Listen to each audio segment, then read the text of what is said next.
ஆரம்பிச்சிட்டான் பாரு. காலங்காத்தாலேயே ஃபோன் எடுத்துட்டு இந்த ட்ரெஸ்ஸை பாரு, ராப்பிச்சக்காரன் மாதிரி. பா என்னோட யூனிஃபார்ம்ப்பா இது. சும்மா காலையிலே ஆரம்பிக்காதீங்கப்பா, முடியல. ஏங்க பிள்ளை எப்படி சொல்கிறீங்க? பாவங்க பிள்ளை, அப்படிலாம் சொல்லாதீங்க. நான் என்ன பொய்யா சொல்லிட்டு இருக்கிறேன்? இவன் பண்ணுறதெல்லாம் பார்த்தா எனக்கு சுத்தமாக பிடிக்கல. ஒரு ஆஃபீஸுக்கு போனால் எப்படி போவாங்க? ஒரு ஷர்ட்டு பேண்ட்டு அழகாக ஃபார்முலாக போட்டு போகணும்ல. இவனை பாரு, டிஷர்ட்டு ட்ரௌசரு ஷூன்னு போட்டு போயிட்டு இருக்கான்.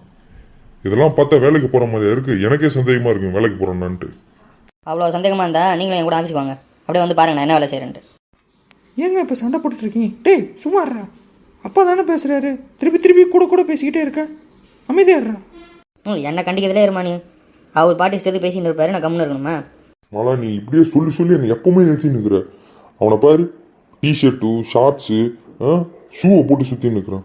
ஒரு கம்பெனிக்கு வேலைக்கு போகிறோம், ஒரு மேனேஜராக இருக்கும். நம்ம கரெக்டாக இருந்தால் தான் நம்ம ஸ்டாஃப்ஸ் கரெக்டாக இருப்பாங்க. ஒரு பேண்ட்டு போட்டு போனால் என்ன, இந்த ஷார்ட்ஸ் போடக்கூடாதுன்னு சொல்லி நான் எத்தனை வாட்டி சொல்லியிருக்கேன். சரி இதெல்லாம் கூட விடு, அவன் மூஞ்ச பாரு, மண்டையை பாரு. சரிடா, மீசை வச்சுட்டு இருந்தா கூட நல்லா தான் இருக்கும். அங்கே தம்மு தூண்டு தோத்து கீழே ஒன்று வச்சுட்டு இருக்கான் பாரு, கரப்பாம்பூச்சி மாதிரி. இதெல்லாம் பார்த்தாலே எனக்கு எப்பவுமே எரிச்சல் ஆகிட்டே இருக்குது. நம்ம மாப்பிள்ளை இருக்காரு, எத்தனை வாட்டி பார்த்துருக்கீங்க மாப்பிள்ளைய? அவர் எப்படி வருவார்? அழகாக க்ளீன் ஷேவ் பண்ணிவிட்டு ஃபுல் இன் பண்ணிவிட்டு ஷர்ட்டை பேண்ட்டு ஷூன்னு சொல்லிட்டு அவ்வளோ பக்காவாக இருப்பார் எப்பவுமே. அவரை பார்த்து நீ கற்றுக்கோ. இதுக்கு தான் கவர்மெண்ட் வேலை போகணும்னு சொல்லிட்டு நான் அடிச்சிட்டு இருக்கிறேன். இவனை ப்ரைவேட்டில் ரீட்டைலில் சேர்த்து விட்டுட்டு இப்போ இவனை தலை காட்ட முடியல, இவன் என் புள்ளன்ட்டு இல்லையா? அம்மா, மாப்பிள்ளைய அக்கா லவ் பண்ணுறாரோ இல்லையோ, இவர் ரொம்ப லவ் பண்ணுறாரு. கூட பேசிகிட்டு இருக்க நீ, அப்படி பேசாதான்னு சொல்கிறல்ல நான். ஏங்க உங்களுக்கு தான் தெரியும்ல, அவன் ரீட்டைலில் வேலைக்கு போயிட்டுருக்கான். அவங்களோட ட்ரெஸ் கோடுன்னு சில விஷயங்கள் இருக்குது. கவர்மெண்ட் வேலையும் அது ஒன்றாகாது இல்லைங்க. மாப்பிள்ளை ஏன் அப்படி ட்ரெஸ் கோடு பண்ணுறாருன்னா, அவர் கவர்மெண்ட் வேலையில் இருக்கார், அஃபிஷியலாக வேர் பண்ணணும். நம்ம பையனுக்கு அப்படி இல்லை இல்லைங்க. நம்ம பையனும் ஒரு ரெப்யூட்டடான கம்பெனியில் தாங்க வேலை பார்க்குறான். அதை தான் இப்போ சொல்லிட்டு இருக்கேன். நான் பிடிச்ச மாப்பிள்ளை அப்படி. அவர் கவர்மெண்ட் வேலை இருந்தாலும் சரி இல்லைனாலும் சரி, அவர் எப்போவுமே ட்ரெஸ்ஸிங் சென்ஸ்லேருந்து எல்லாமே ரொம்ப பக்காவாக தான் இருப்பார். அதை இவனும் அந்த மாதிரி ஆகணும் தானே நான் கேட்குறேன். வேறு என்ன கேட்குறேன் நான்? ஆமாம், பெரிய மாப்பிள்ளை சோப்பு டப்பா. இந்த ஆள் மாட்டினான்னா அவனை ஒரு வாட்டி செய்யணும்னு வச்சுருக்கேன், அவன் மாட்டான் என்கிட்ட. மாமா வணக்கம். மாப்பிள்ளை வாங்க, பார்த்து ரொம்ப நாள் ஆச்சு. சீக்கிரம் போய் காஃபி போட்டு வாடி பொடி. வாங்க மாப்பிள்ளை, எப்படி இருக்கீங்க? பொண்ணு நல்லா இருக்காளா? அவளுக்கு என்ன அத்தை, அவள் ராணி மாதிரி இருக்கா என் வீட்டில். ம் சரி, நான் காஃபி மட்டும் போயிட்டு வந்துடுறேன் மாப்பிள்ளை. உட்காருங்க வந்து. வந்துட்டான்டா சோப்பு டப்பா. உட்காருங்க மாப்பிள்ளை உட்காருங்க. தேங்க்ஸ் மாமா தேங்க்ஸ். ரோகன் எப்படி இருக்க, நல்லா இருக்கியா? ஆமாம், எனக்கு நான் நல்லா தான் இருக்கேன். மாப்பிள்ளை கிட்ட எப்படி பேசணும் தெரியாது. நீ முதல்ல ஏஞ்சி கிளம்புடா இங்கேருந்து. சொன்னால் மட்டும் நான் அப்படியே எங்கே எங்கிற போகிறேன் பாருங்க. நான் முதல்ல கிளம்புறேன் இங்கேருந்து. அடியே வெளில வாடி, நீ மாட்டு வாங்கிட்ட. என்னடா என்ன கூப்பிட்டியா ஏதாவது? அதெல்லாம் ஒன்றும் இல்லை மாமா, நான் போயிட்டு வரேன்னு சொன்னேன். சரிடா பார்த்து போயிட்டு வரேன். அவனை விடுங்க, நீங்கள் உட்காருங்க. ஏன் நின்றுக்கிட்டே இருக்கீங்க? கால் வலிக்க போகுது. சரி மாமா, நீங்களும் உட்காருங்க மாமா. அப்புறம் மாப்பிள்ளை, ஜாப்லாம் எப்படி போகுது? என் பொண்ணு எப்படி இருக்கா? எல்லாரும் வீட்டில் எல்லாரும் நல்லா இருக்காங்களா? உங்கள் அம்மா அப்பா எல்லாருமே? எல்லாரும் நல்லா இருக்காங்க மாமா. நீங்கள் எப்படி இருக்கீங்க? அத்தை எப்படி இருக்காங்க? இங்கே எல்லாரும் ரொம்ப நல்லா இருக்கோம். என்ன திடீர்னு வந்திருக்கீங்களே மாப்பிள்ளை? இந்த பக்கத்து ஏரியாவில் தான் எனக்கு ஒர்க்கு.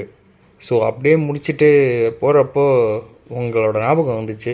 அதான் சரி உங்களை வந்து பார்த்துட்டு போகலான்னு வந்தேன். இந்தாங்க மாப்பிள்ளை காஃபி. ரொம்ப தேங்க்ஸ் அத்தை. காஃபி வாசனை ரொம்ப நல்லா இருக்குது. உங்ககிட்ட இருந்து தான் என் பொண்டாட்டி கற்றுக்கிட்டா போல இருக்குது. அவ்வளோ அருமையாக காஃபி போடுவா. ஆனால் போங்க மாப்பிள்ளை, புகழாதீங்க. என்ன புகழ்ந்தா இந்த மனுஷனுக்கு பிடிக்காது. அப்புறம் மாப்பிள்ளை இருந்து சாப்பிட்டுட்டு தான் போகணும். நான் போயிட்டு கறி ஏதாவது வாங்கிட்டு வந்துடுறேன்.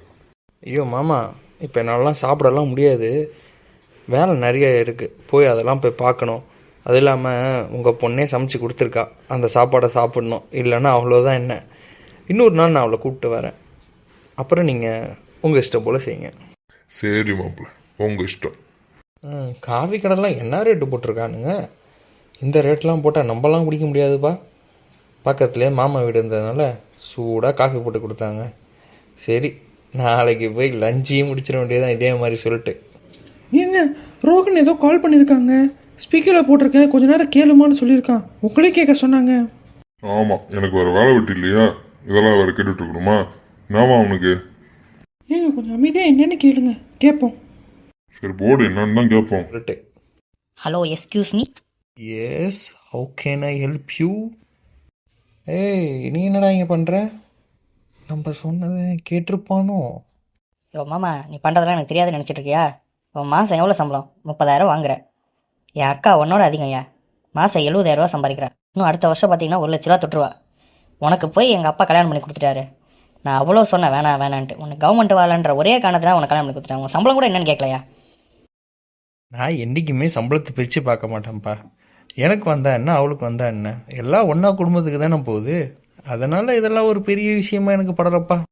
அது சரிதான், ஆனால் அதுக்கு நீ வீட்டுக்கு சம்பளம் கொடுக்கணுமே. நீ உன் காசை நீயே செலவு பண்ணிட்டு இருக்கிற. அவள் சம்பாதிக்கிற 70,000 ரூபாய்க்கு தான் நீ போடுற ட்ரெஸ்ஸுலேருந்து உங்கள் அம்மா அப்பாவுக்கு சாப்பாடு, ரெண்ட்டு எல்லாத்தையுமே அதில் தானே மேனேஜ் ஆகிட்டு இருக்கு. அதுதான் நான் கேட்குறேன், நீ என்ன பண்ணுற வர காசு எல்லாத்தையும்? இல்லை, அவர் சம்பாதிக்கிற எந்த காசையுமே வீட்டுக்கு கொடுக்கறது இல்லையாமே. நிஜமாவா? ஏய் என்னடி சொல்றீங்க? எனக்கு ஒண்ணுமே புரிய மாட்டேங்குது. அப்படிலாம் இருக்காதுடி. மாப்பிள்ளை காசெல்லாம் வீட்டுக்கு கொடுப்பாரு தாண்டி. இது என்ன புதுசா இருக்கு? இந்த பையனை ஏதாவது டப்பிங் பண்ணி பேசி நிற்கிறானான்னு தெரியல. அப்படிலாம் இருக்காதுங்க. இருங்க, வேற என்ன பேசுகிறாங்கன்னு கேட்போம். அது ஆம்பளைன்னா வெளியே கிளியே போகிறதுக்கு கொஞ்சம் செலவாக தான்ப்பா செய்யும். நம்ம ஏதாவது சாப்பிட்றது அந்த மாதிரி கொஞ்சம் கொஞ்சம் செலவாக தான் செய்யும்.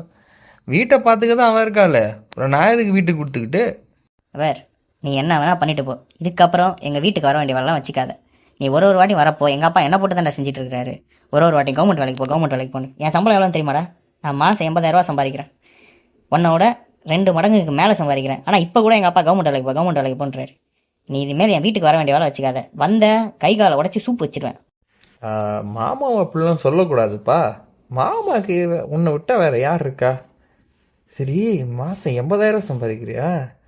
அது ஒன்றும் இல்லைடா, ஒரு கொஞ்சம் செலவு இருக்குது. கொஞ்சம் ஒரு 20,000 தந்தனா அடுத்த மாதம் திருப்பி கொடுத்துட்றேன். அப்படி என்ன செலவு இருக்கு மாமா உங்களுக்கு 20,000 ரூபாய்க்கு?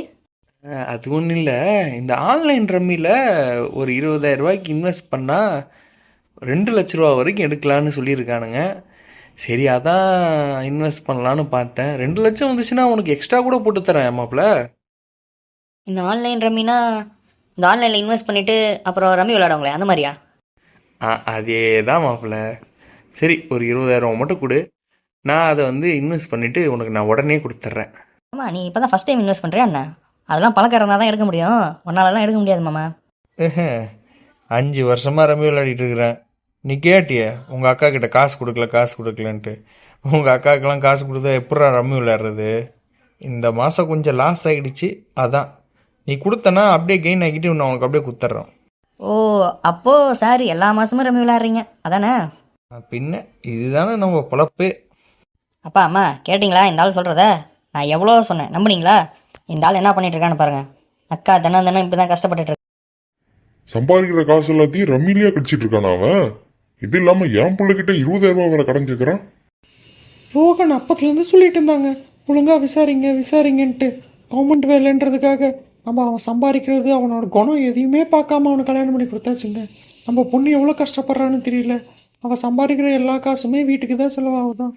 அவன் என்ன பண்ணுறானே தெரியல. என்கிட்ட ஒரு வார்த்தை இதை பற்றி சொல்லியிருந்தானா நான் அப்பயே கேட்டிருப்பேன்.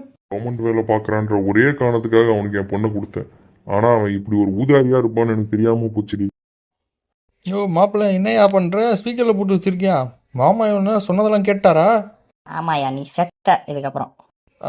மாமா, அதெல்லாம் ஒன்றும் இல்லை மாமா. இது ஏதோ சும்மா ப்ராங்க் தான் மாமா.